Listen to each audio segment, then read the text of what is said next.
The chamber fell silent when Admiral Darian Voss walked in. Not the polite, diplomatic silence of beings waiting their turn to speak. This was the silence of 47 alien species suddenly remembering that they had, perhaps, made a terrible mistake. Voss did not hurry. He never hurried. That was the thing about humans that the Galactic Council had never truly understood, the species that had crossed the void between stars in hollow metal canisters, that had fought wars lasting centuries, that had buried generations and kept building. They did not hurry. They waited. They absorbed. They endured. And then, when endurance finally ended, they moved with absolute purpose. High Chancellor Zareth watched the human admiral cross the marble floor of the Council's Grand Rotunda on Velcora Prime, and felt something he had not felt in 400 years of political life. Fear. Zareth was of the Veth, tall, silver-skinned, eyes like polished obsidian that could read micro-expressions across a crowded room. His species had founded the Galactic Council 11,000 years ago. They had outlasted empires, absorbed civilizations, brokered peace between beings who could not even breathe the same atmosphere. They did not fear. They managed. But the man walking toward him had left 17 Council warships burning in the Kethra corridor 3 days ago, and he hadn't sent a single message of explanation. Not a threat. Not a justification. Not even a declaration of war. Just silence. That silence had terrified the Council far more than any speech. Voss stopped at the center of the floor, beneath the great crystal dome that scattered Velcora's twin suns into 1,000 colors across the assembled delegates. He wore his fleet blacks, no dress uniform, no medals pinned to chest for display. Just the quiet authority of a man who no longer needed performance. "Chancellor Zareth," he said. His voice carried easily. "I assume you know why I'm here." Zareth rose slowly from the high seat. Protocol demanded it. Admiral Voss. He spread his four-fingered hands in the traditional gesture of open council. "The Council acknowledges your arrival. However, we must first address the unprovoked assault on Council vessels in the Kethra. They were blockading Maria Station." The words landed flat and final. Around the circular chamber, 200 delegates shifted in their seats. "The blockade," Zareth said carefully, "was a sanctioned economic measure in response to humanity's repeated violations of. Maria Station has 900,000 civilians." Voss's voice didn't rise. It didn't need to. Mostly children and elderly. The colony was established after the Kethra Accord, which your council drafted. The station's food and medical supply runs were cut off 11 days ago by those 17 ships. He paused. "How many days does a child last without food, Chancellor?" The silence in the chamber changed texture. Several delegates looked away. Zareth clasped his hands behind his back, a gesture, he realized too late, that his own psychology analysts had once described as defensive retreat. The Council was applying measured pressure to bring humanity back into compliance with the Shared Resources Directive. The directive that was amended 6 weeks ago, without human consultation, to triple our required mineral contributions? Voss tilted his head slightly. The same amendment that would have stripped funding from 42 human medical research programs? The ones developing treatments for diseases that also kill Veth, and Karathi, and Prelian? He gestured around the chamber. "Some of your citizens, Chancellor, are alive today because of those programs. I have the statistics if you'd like them." Zareth said nothing. Because there was nothing tactically sound to say. This was the problem with humans.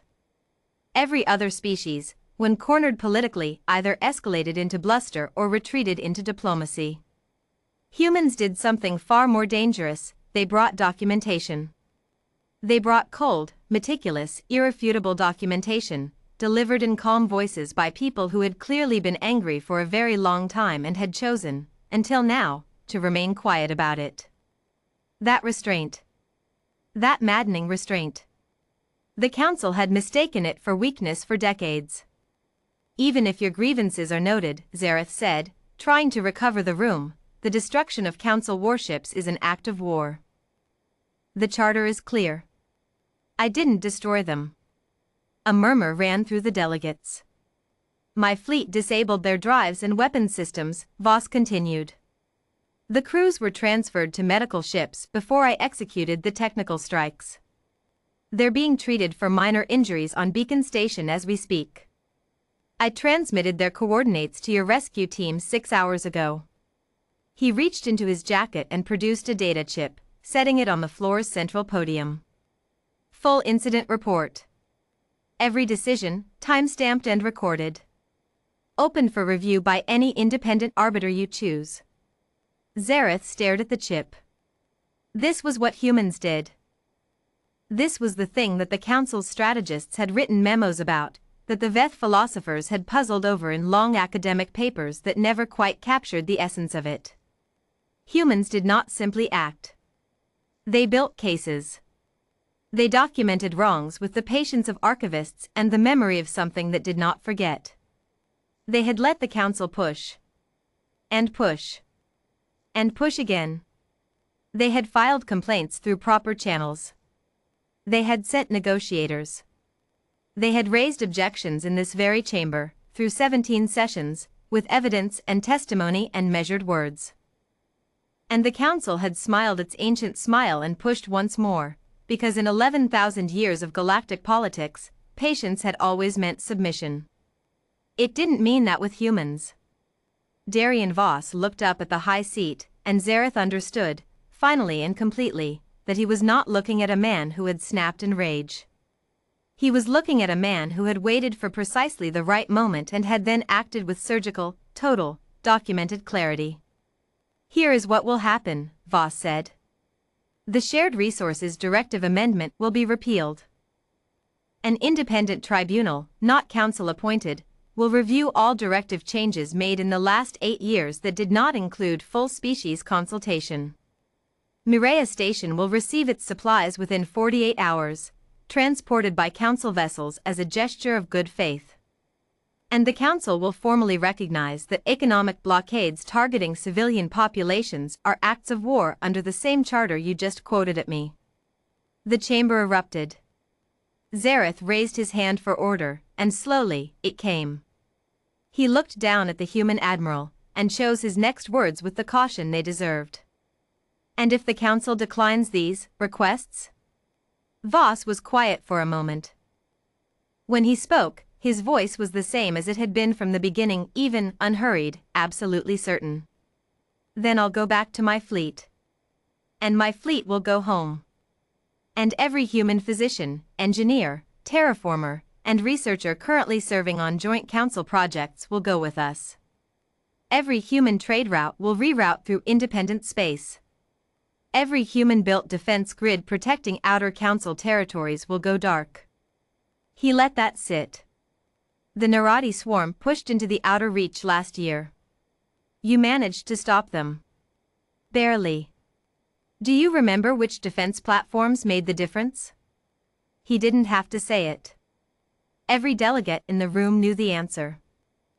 Humanity had not built an empire. They'd never tried to. They had simply, quietly, made themselves necessary. Woven into the Council's infrastructure like threads in a cloth, and now the cloth was learning what happened when those threads were pulled. Zareth looked out at his chamber. At the Karathi, who owed their current atmospheric treaties to human-brokered negotiations. At the Prelian delegation, whose home system's water crisis had been solved by human engineering 4 years ago. At the young Velesi ambassador, whose species had first made contact with the wider galaxy because a human exploration vessel had answered their signal before anyone else thought to look. He thought of 11,000 years of history. Of an organization that had endured because it understood when to hold firm and when to recognize a fundamental shift in the order of things. This was a shift. The Council, Zareth said slowly, will review the amendment. I know, said Voss. He reached out and picked the data chip back up from the podium, pocketed it. I'll expect the formal motion within 6 hours. Mireia Station is waiting. He turned to leave, then paused. For what it's worth, Chancellor, we didn't want this. We never want this. We've been asking nicely for 3 years. He walked back toward the door. Behind him, Zareth sank into the high seat and stared at the crystal dome scattering light across 200 suddenly very thoughtful faces. In 11,000 years, the Council had absorbed countless civilizations, outlasted countless challenges, and bent the arc of galactic history through patience and accumulated power. It had never encountered a species that was more patient than them. It had never occurred to anyone that patience, taken far enough, didn't look like waiting. It looked like Darien Voss walking out of a chamber knowing he had already won, because he had spent 3 years making absolutely certain that when the moment came, he would be right. And humanity, as it turned out, was very good at being right. They'd had a lot of practice.